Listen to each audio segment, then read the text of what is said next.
When the archives of the history of psychology opened at the University of Akron in 1965 as a place to preserve the personal papers of influential psychologists, the first papers to be received were those of a husband and wife who had both been exceptionally eminent in their respective fields.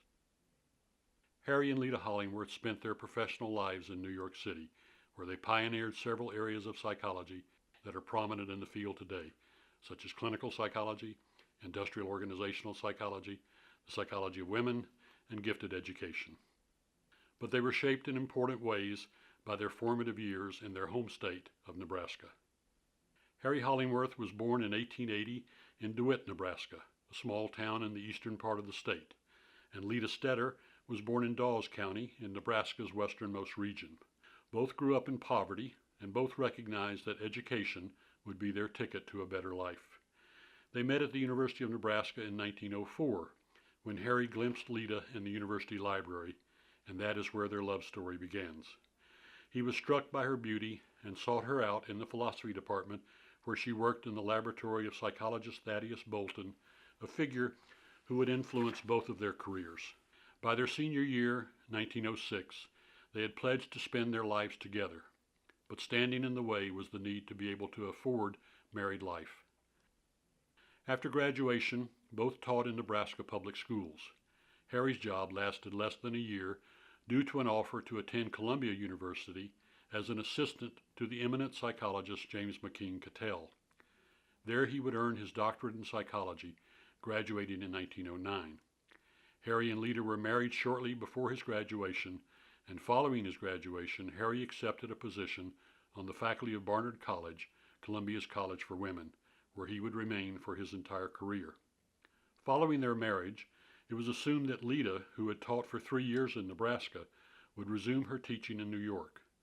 But married women were barred from teaching in New York City public schools. Leta sought other employment, but was unsuccessful, and so she assumed the role of a stay-at-home wife, and wondering if she would ever be able to join her husband in a life of the intellect.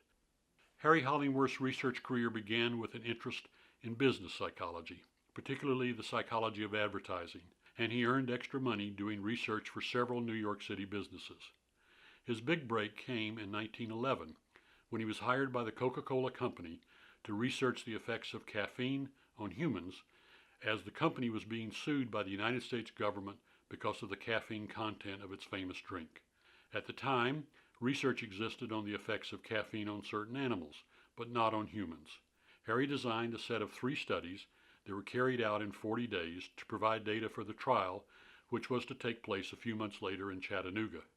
Hollingworth would testify there, one of the earliest examples of a psychologist testifying in court about psychological research.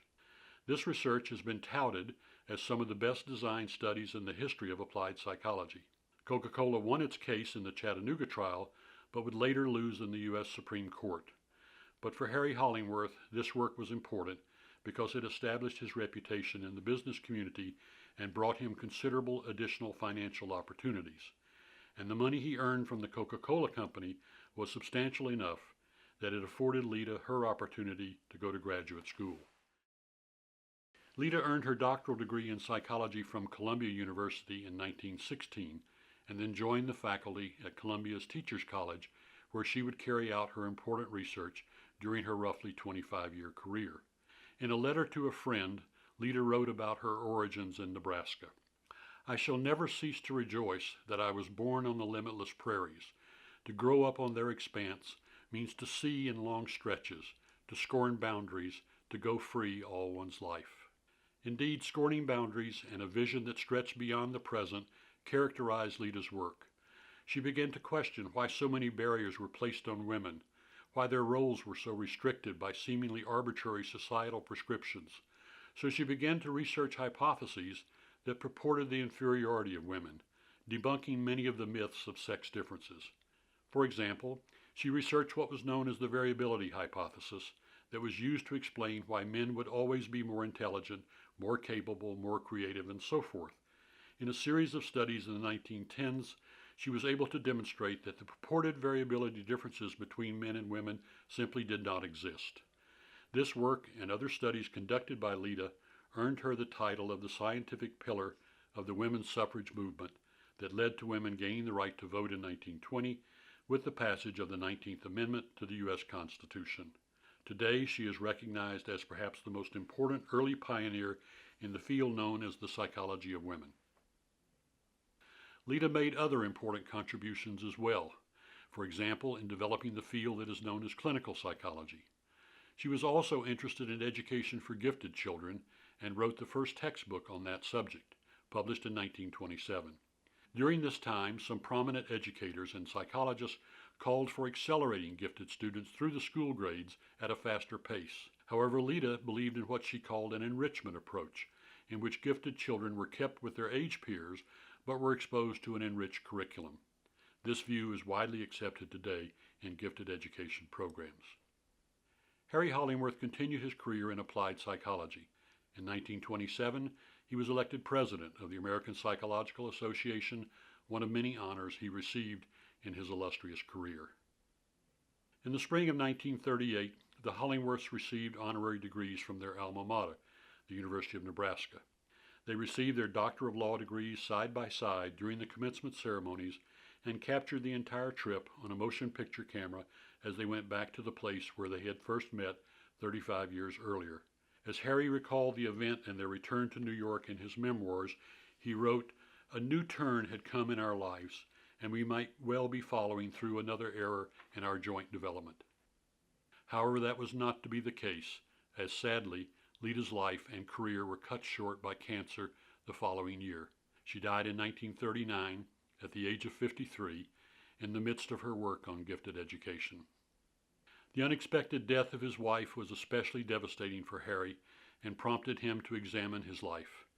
This examination resulted in the creation of an autobiography that outlined Leta and Harry's life together, their Nebraska history, graduate education in the early 20th century, and the rise of applied psychology.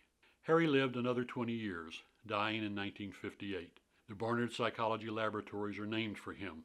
Leta's honors include the Leta Hollingworth Award, which is given annually by the National Association for Gifted Children for research in the field. Reading Harry Hollingworth's autobiography, in addition to his and his wife's accomplishments in the field, two things become quite clear. First is his support of Leta's career during a time that it was quite unpopular for a man and a husband to do so. Second is his unrequited love for his wife. In the section titled Postscript, Hollingworth wrote, "It seems incredible that Elle has been gone for 5 whole years, almost as long as we lived in the reconstructed house at Hollingworth, as long as the whole period of our acquaintance before the day of our marriage. Many things have happened in these years, although I seem to have changed but little. It seems but yesterday that we took that wild ride in the ambulance on a stormy Sunday in November from Hollingworth to the medical center where our life plans crashed completely. What have the years contained?" The Hollingworth papers, which are housed at the Cummings Center for the History of Psychology, offer the reader a first-hand account of the insight, skill, and creativity of these influential psychologists.